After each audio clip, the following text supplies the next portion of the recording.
Hello and welcome. This is ButterBot 2.1, the diet episode. Now, in the past, we went through the whole design process with everything. With this one, we'll go a little bit less because, the pieces are already made and we're just making edits. So I've already printed off what I'm going to be using as the final example, these pieces, and the two caps.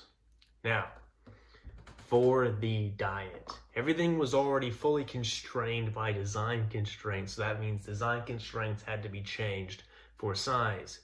For the links, the original link width was determined by the size of the stepper cap.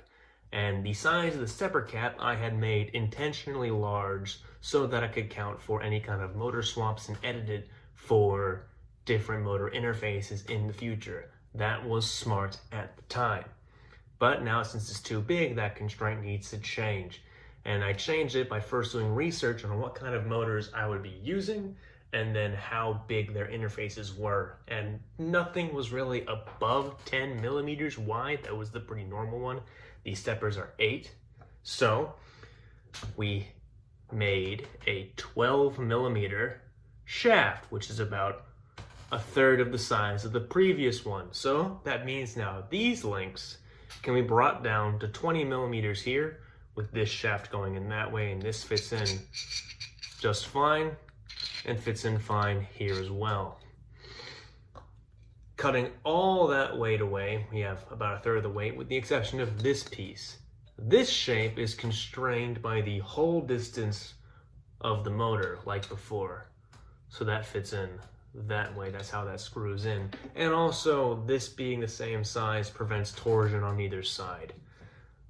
I could shave off 20 millimeters on either side here, and as well as this one. This piece was double the thickness there. Now, more on that piece later. Let's talk about machine fits.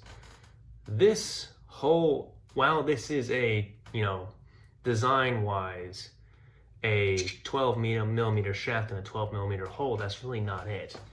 This is a 12 millimeter shaft going into a 12.2 millimeter hole. And that's because on the Ender 3 that I was using, which is the 3D printer, the layer size is 0.2 millimeters. So all this means is that this shaft is one layer less than this hole. So it's a machine fit with very, very little backlash. No backlash is not going to happen, but the very little backlash is nice. You can barely notice it that way.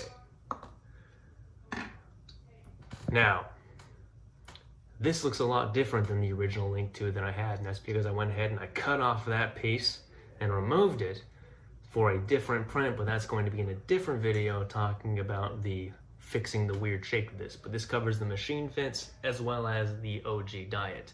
This piece is smaller, this piece is smaller, and these pieces are smaller. So shaping up to look really nice. Until next time.